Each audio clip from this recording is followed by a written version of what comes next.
Hello friends. दोस्तों, आज हम जिस सब्जेक्ट्स पढ़ रहे हैं वो ये है इंटरडिसिप्लिनरी स्टडीज। ये एलएलबी की क्लास जो है वो पार्ट 1 यानी सेमेस्टर 1 में ये पढ़ाई जाती है। और इस सब्जेक्ट्स को पढ़ने के लिए आपको कोई इतनी स्पेशलिटी नहीं चाहिए। इस सब्जेक्ट के लिए आप अगर इस क्लास को अगर एक दो दफा देख लेंगे तो अगर आप पढ़ने लिखने वाले बच्चे हैं तो इट्स नॉट मच डिफिकल्ट। लेकिन कुछ लोगों के लिए प्रॉब्लम होती है जो लिख नहीं सकते। तो before going to the slide, मैं आपसे रिक्वेस्ट करना चाहूंगा कि आप इस मेरे चैनल को सब्सक्राइब करें और सब्सक्राइब करके दोस्तों के साथ शेयर करें। और जिसको अगर नोट्स वगैरह चाहिए, कोई चीज़ चाहिए, वो भी मेरे से रब्ता कर सकता है। नंबर्स मेरे जो है वो बायो में दिए होते हैं। अगर किसी को कांटेक्ट करना है वो कांटेक्ट भी कर सकता है और वो दूसरे दोस्तों के साथ शेयर भी कर सकता है। चलते हैं स्लाइड्स में और देखते हैं कि ये जो इंटरडिसिप्लिनरी स्टडीज है इसमें क्या क्या चीज़ें हैं। देखिए, हमारे पास ये स्लाइड आ गई है। ये इंटरडिसिप्लिनरी स्टडीज 1 है जो पढ़ाया जाता है। मैंने आपसे अर्ज किया कि आपके जो एलएलबी की क्लासेस हैं पार्ट 1 या सेमेस्टर 1। सबसे पहले तो relationship between law and society. Society कोई भी ऐसे तो चल ही नहीं सकती विदाउट लॉ। अगर आपके पास कोई लॉ इम्प्लीमेंट नहीं होगा, इसको हम थोड़ा सा पढ़ेंगे। उसके बाद लॉ एंड इकोनॉमिक्स। ये इकोनॉमिक्स भी आपकी जितनी है वो माइक्रो हो या माइक्रो हो, अगर आपके पास लॉ है तो वो चल नहीं सकती है। और उसके बाद लॉ एंड पॉलिटिक्स और ethics and the civil responsibility. हम इसको थोड़ा थोड़ा पढ़ेंगे। अगर आपको इसी से ही अगर आपको आइडिया हो जाए तो अगर आपके पास लिखने की कुछ सलाहियत मौजूद है तो ये आपके लिए एक क्लास भी काफ़ी है कि आप इस सब्जेक्ट्स को कवर कर सकते हैं। लेकिन हम चलते हैं, इसकी थोड़ा सा पढ़ लेते हैं कि इसमें है क्या क्या चीज़।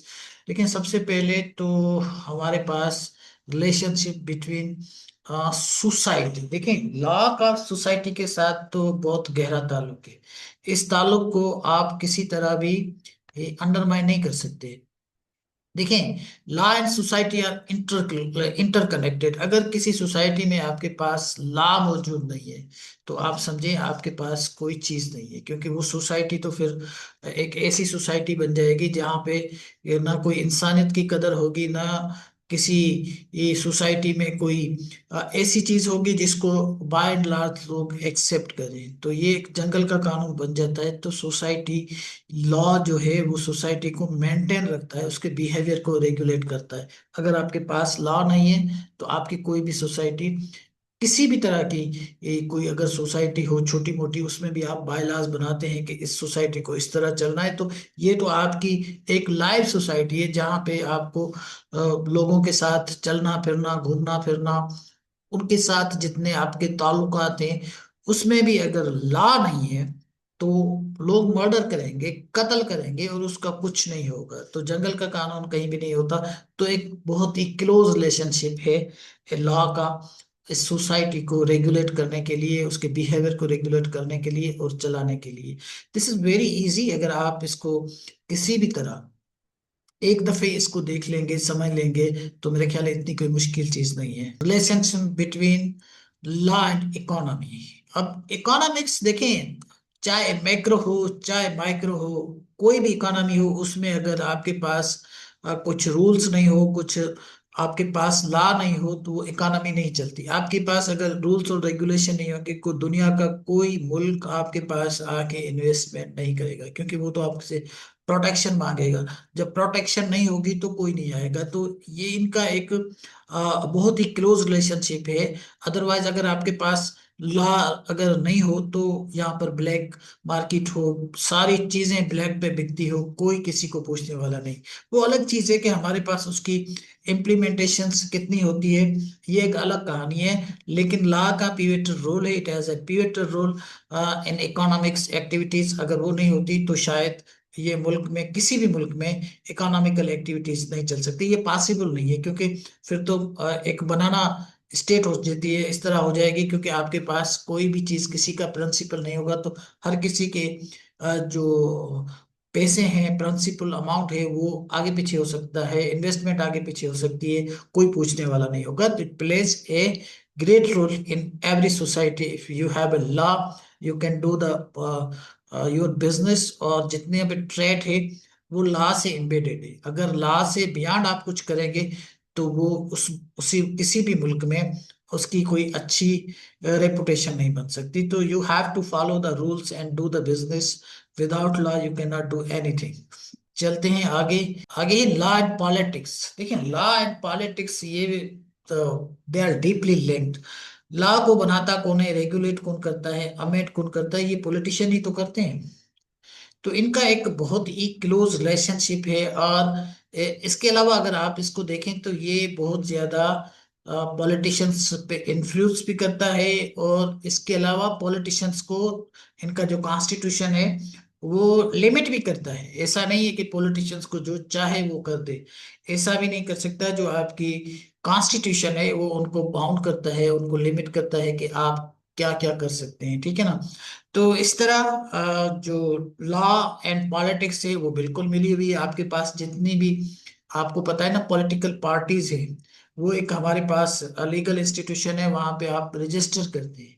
और रजिस्टर के बाद आपको अगर इलेक्शन करनी है तो फिर आप इलेक्शन कमीशन में जाकर उसको रजिस्टर कराते हैं। तो इस तरह आपके पास जो लॉ है वो उसका जो पॉलिटिक्स में है उसमें भी एक बड़ा अहम रोल है। Without law you cannot do the politics, or without following the rules and law you can't do anything, especially in politics. law and civic responsibility देखें, ये आम लोगों के लिए, स्पेशली जो ऐसे लोग जैसे आप और हम जैसे लोग, हमारी जो सिविल रिस्पॉन्सिबिलिटीज है। फॉर एग्जांपल, अगर आपके घर का नल का ऐसे चलता रहता है, पानी जाया होता रहता है, तो इट्स योर रेस्पॉन्सिबिलिटी कि आप एक जो आपका सोर्स है, जो स्टेट का सोर्स है, उसको आप जाया करें। इट्स योर सिविल रेस्पॉन्सिबिलिटी कि उसको आप सही तरीके से इस्तेमाल करें। So is the case with वापडा। इस तरह आप घर का कचरा बाहर नहीं फेंक सकते, ठीक है ना। अगर आपका किसी के साथ कोई प्रॉब्लम हो गया है, तो आप उसी को जो है वो एमिकेबली जो है वो रिजॉल्व कर सकते हैं। ऐसा नहीं है कि आप थोड़ी सी प्रॉब्लम की वजह से आप लोगों के कत्ल और खून करना शुरू कर दें। तो ये आपकी एक सिविल रेस्पॉन्सिबिलिटी है कि आप जो है वो मुल्क में टैक्स भी जमा करें। अगर आप टैक्स जमा नहीं करते तो इसका मतलब है आप कुछ सिविल ओबीडियंस कर रहे हैं। तो ये नहीं होनी चाहिए, डिसोबीडियंस है इनफैक्ट ये। अगर ये आप नहीं करेंगे तो आपका मुल्क भी नहीं चल सकता, क्योंकि आप टैक्स नहीं जमा करेंगे तो मुल्क चलेगा कैसे।